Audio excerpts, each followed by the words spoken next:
Бүген 2 апрель халыкара балалар китабы көне.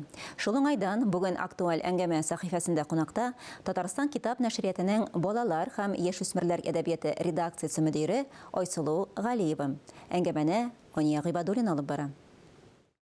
Айсылу ханым, исәнмесез? Хәерле иртә. Балаларга ошарлык, шул вакытта сыйфатлы һәм файдалы итеп тә китап нәшр итү ул бик зур максат, бурыч дип уйлыйм мин. Чөнки бүгенге көндә виртуаль чынбарлык мөмкинлекләре шиксез диярлек. Әйме, шул вакытта традицион китапны менә кызыклы итүгә игътибар һәм көч бик күп кирәк дип уйлыйм. Китап нәшриятында заман белән бергә атларга тиеш инде. Шул виртуаль чынбарлык дигән әйберләрне дә без үзебезгә хезмәт иттерергә тырышабыз. Китаплар безнең бу атнада бит инде 2 апрель көнне Ганс Христиан Андерсенның туган көне һәм менә шул көн балалар китабы көне дип игълан ителгән бөтен дөнья буенча. Мин үзебезнең балалар китапларының иң әйбәтләрен генә җыеп алып килдем монда. Виртуаль чынбарлыкны да үзебезгә хезмәт иттерәбез димәктән, менә бу китапта бу 0-дан 2 яшькә хәтлек балалар өчен уку китабы. Монда бөтен жанрларда бар. Ул яшьтәге балалар өчен нәрсәләр кызыклы һәм нәрсәләрне алар белергә тиешләр, әти-әниләр нәрсәләр укырга тиешләр, монда җыелган. Һәм ул китапта менә шушындый QR-код та бар. Бу QR-код аша кирип, без яшь әниләргә, әле беренче бәбиләрен генә алып кайткан, бишек җырларын бөтенләй белми торган әниләргә ярдәм булсын дип, бик талантлы артистыбыз, җырчыбыз Сәйдә Мөхәммәтҗанова башкаруында бишек җырын куйдык. Менә шулай итеп, төрле QR-кодлар аша компьютер дөньясына да кирергә туры килә китаплар белән бергә. Һәм әйтик, мәсәлән, мин монда алып килмәдем, инде аны Таң Батыр дигән китап чыгарган идек без. Менә шушындый төрле формага кертеп киселгән иде ул. Анда без 2 QR-код белән чыктык. Аның берсенә кирип бала Таң Батыр әкиятен тулгайым тыңлый ала, икенчесенә кирип Таң Батыр дигән мультфильм бар иде безнең Гарик Сайфетдинов дигән кеше ясаган 90нчы еллар башында. Менә шул мультфильмны карый ала татар телендә. Мин монда күреп торам, әлифбага кадәр шушы мәктәпкәчә балалар өчен, яшьтәге балалар өчен китаплар сериясе чыккан, әйме? Бу китаплар сериясе ул узган ел чыккан безнең горурлык инде ул. Мин бу китаплар сериясын бик яратам үзем.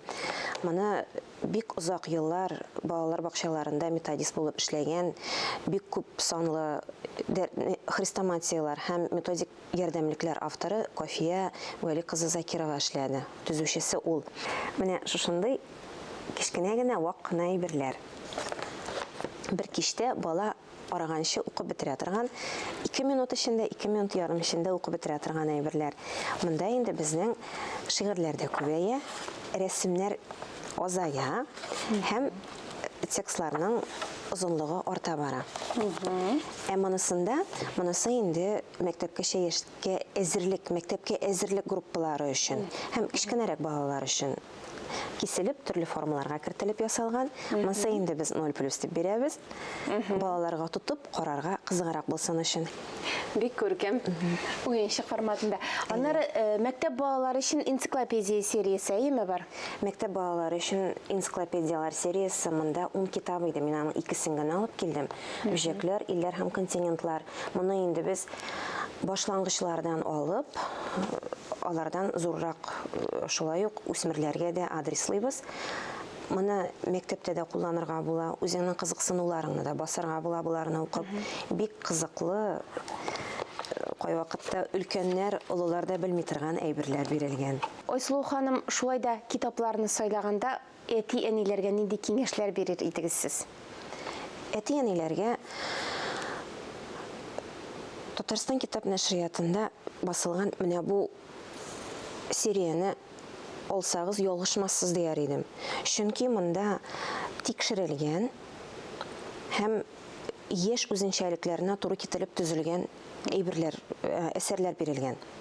Балаларны китап укудан айырмасак иде һәм балаларны китап укырга өйрәтсәк иде. Балаларны китап укырга өйрәтү өчен үзебез үрнәк күрсәтсәк иде. Китап укыган бала ул уйларга да өйрәнә, үзенең фикерен ачык итеп белдерергә дә өйрәнә. Рәхмәт сезгә бик зур. Балаларыбыз шундый булсыннар иде. Нәкъ тә Шулай булсын, исән сау булыгыз.